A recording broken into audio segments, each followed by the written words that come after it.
Hey everyone, today we are diving deep into a lifestyle that is all about ultimate freedom. The idea that you can live and work literally anywhere in the world with everything you own fitting into a single backpack.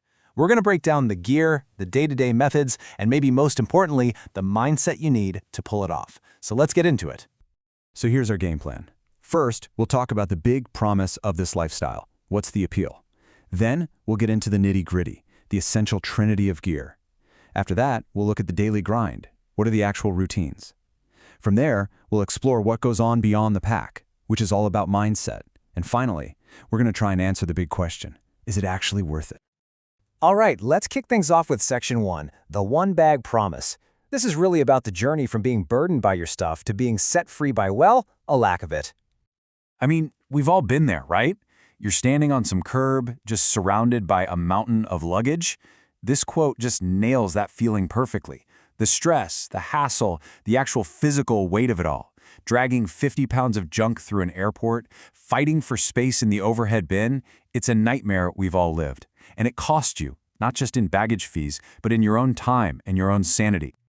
And that's the question that really starts this whole thing. What if you could just breeze through the airport with everything you own right on your back? What if you could change your plans on a dime without having to worry about where your giant suitcase is? You know? What if your stuff actually enabled your freedom instead of holding it back? So that brings us to the core idea. See, one-bag travel isn't just about packing less stuff. It's a whole philosophy. It's about being intentional, about choosing what you carry so that you gain freedom and flexibility. It forces you to get real about what you truly need, which is a huge shift from that I'll pack it just in case mentality we all fall into. And this really gets to the absolute heart of it. As one of our sources puts it, one-bag travel is 90% mental, 10% material. If you take one thing away from this whole explainer, let it be this. Because as we get into all the cool gear, just keep this idea in your head. The real challenge isn't buying the perfect backpack. It's rewiring your own brain to let go of that anxiety and completely change how you think about your possessions. So with that in mind, let's get into that 10%, the material stuff.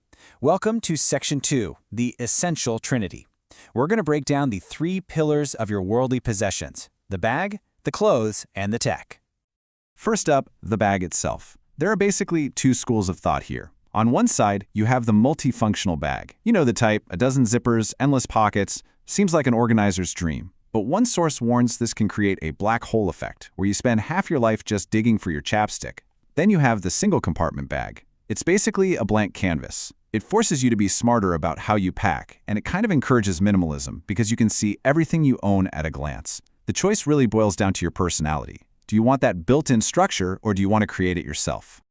Next up, clothes. Okay, this is where it gets a little nerdy, but fabric choice is everything.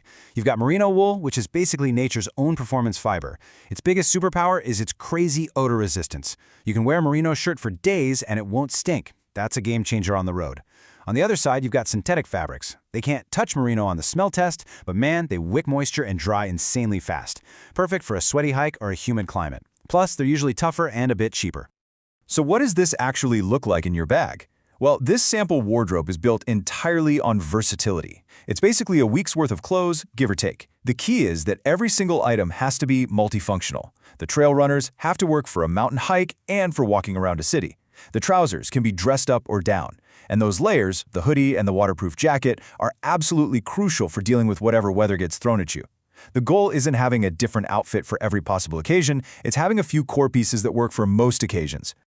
And finally, the tech. This is what makes you a digital nomad. Your laptop is your entire office, and it is a constant game of trade-offs. You can see here you're always balancing weight, battery life, and performance. The MacBook Air is a classic for a reason. It's a great all-arounder with an amazing battery. The Dell XPS 2-in-1 is awesome for its flexibility because it saves you from carrying a separate tablet. And then you have something like the Asus ZenBook, which is just ridiculously lightweight, a total lifesaver when every single ounce matters. There's no one best laptop. It's all about what's best for your specific work. But your laptop is just the start. Think of these accessories as your mobile office's support system. A universal adapter is completely non-negotiable. A power bank is your lifeline when you're stuck somewhere without an outlet.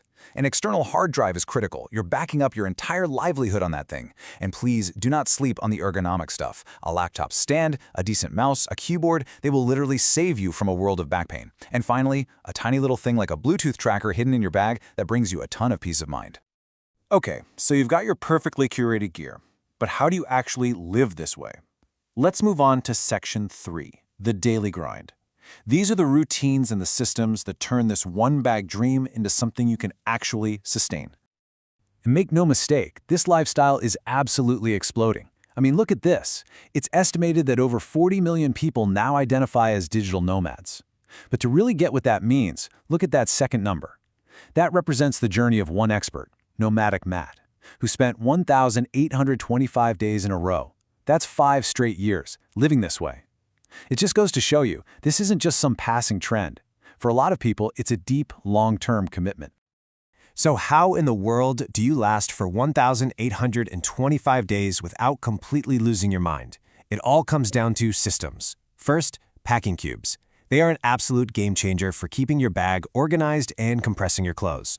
Second, you have to become a master of laundry on the go, whether that's just using a simple sink stopper in a hotel or a special bag. Third, and this is so important, you have to travel slow. Hopping from city to city every 3 days leads to serious burnout. Staying in one place for a month or even 6 months lets you build routines and just breathe. And finally, internet. You can't rely on sketchy cafe Wi-Fi to run a business. A dedicated mobile hotspot is an essential tool of the trade. And all of this brings us right to the heart of the matter. Section 4, Beyond the Pack. This is that 90% we talked about at the beginning. This is the philosophy, the mental shift you have to make to really thrive when you have less. So the first lesson is a big one. You have to let go of control. You can plan every single detail of your trip, but believe me, the road has its own plans. Things will go wrong, flights get missed, bookings vanish. Embracing that chaos, realizing that so much of it is just completely out of your hands, that's the first step to becoming resilient. It's about being flexible enough to not just survive the unexpected, but maybe even find a cool opportunity in it. You just gotta learn to go with the flow. Now, this second lesson, it really pushes back against the fear that stops a lot of people from traveling in the first place. The world can seem like a really scary place on the news, but travel proves again and again that it's not. Our sources really stress this. 99% of people out there are not trying to get you. In fact, most of them are willing to help you. This isn't about being naive, it's about being open. When you learn to trust in the basic goodness of people, you open yourself up to these amazing, life-changing connections you'd miss otherwise.